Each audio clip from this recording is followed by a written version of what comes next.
आपने सुना तुलसीदास जी की कृष्ण भक्ति का ये गोचारण लीला। आपको एक बात का ज्ञान न हो, शायद न सुना हो आपने, श्री सूरदास जी महाराज ब्रज से चलकर गोस्वामी तुलसीदास जी का दर्शन करने चित्रकूट पधारे। क्या? वल्लभाचार्य महाप्रभु जी के शिष्य श्री सूरदास जी महाराज ब्रज से पैदल चलकर, गिरिराज जी से पैदल चलकर चित्रकूट पधारे और गोस्वामी तुलसीदास जी के पास 4 महीने रुके। कितने महीने? 4 महीने। अब दोनों संत उच्च कोटि के संत, एक साहित्य गगन का सूर्य है तो एक साहित्य गगन का चंद्र है।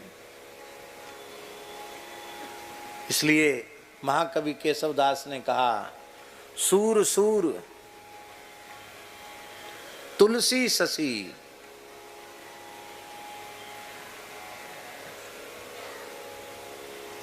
उडगन केशवदास। सूरदास जी तो सूर्य हैं, साहित्य जगत के सूर्य हैं, और तुलसी पूर्ण चंद्र हैं, शरद चंद्र हैं। क्योंकि तुलसी में आह्लाद बहुत है। सबको तुलसीदास जी की चौपाइयाँ सबके मन को शांत शीतल बना देती है। और आप क्या हैं? बोले उडगन केशवदास, हम तो नक्षत्र के जैसे हैं। बोले और कवि? बोले ये तो अब के कवि खद्योत सम, जुगनुओं के जैसे, जहां तहां करत प्रकाश। जुगनू जानते हो? जुगनू संस्कृत में खद्योत कहते हैं, हिंदी में जुगनू कहते हैं, और गुजराती लोग क्या बोलते हैं? आगिया।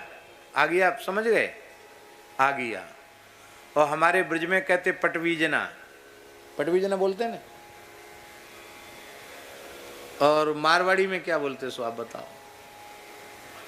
हैं? आगिया बोलते हैं। तो वो वर्षा में दिखाई पड़ते हैं, बस ऐसे ऐसे ऐसे जलते बुझते रहते हैं। तो अब के कवि खद्योत सम, जहां तहां करत प्रकाश। तो श्री तुलसीदास जी सूरदास जी एक साथ रहे हो तो कितना सत्संग होता होगा। सूरदास जी बोले अब हम जाएंगे ब्रज में। क्यों? बोले तुम्हारे पास रहने में बहुत खतरा है। क्या खतरा है? बोले मैं निरंतर बाल कृष्ण की लीलाओं का दर्शन करता था, अब मेरे हृदय रूपी आंगन में अवध बिहारी की बाल लीलाएं शुरू हो गई हैं। ध्यान करने पर भी कृष्ण आते ही नहीं हैं, राम लला ही ध्यान में आते हैं। उस समय श्री सूरदास जी ने चित्रकूट में रहकर जो पदावली लिखी उसे सूर रामायण कहा जाता। क्या कहा जाता? सूर रामायण। सूरदास जी ने रामलीला के, रामचरित्र के बड़े सुंदर सुंदर पद लिखे हैं।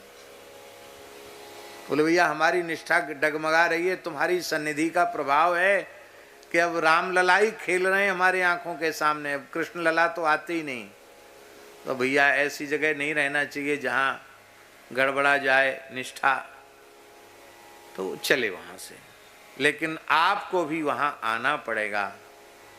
तब श्री तुलसीदास जी महाराज पैदल चल करके चित्रकूट से व्रज में आए और चंद्र सरोवर आए जहां सूर्यश्याम गौशाला है। यहाँ 4 महीना तुलसीदास जी रहे हैं। कितने महीने?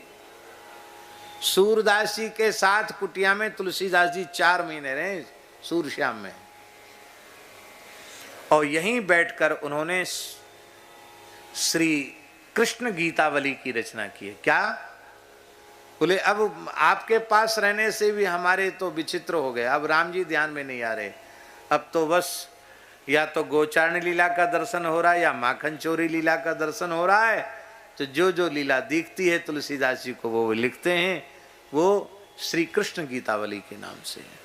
भैया राम कृष्ण में भेद नहीं, राम कृष्ण के उपासकों में भेद नहीं। हमारे पूर्वाचार्यों में कितना प्रेम था, कितना रस और कितना स्वाद उन्होंने लिया है। रेवासा धाम में भी गोस्वामी तुलसीदास जी पधारे हैं।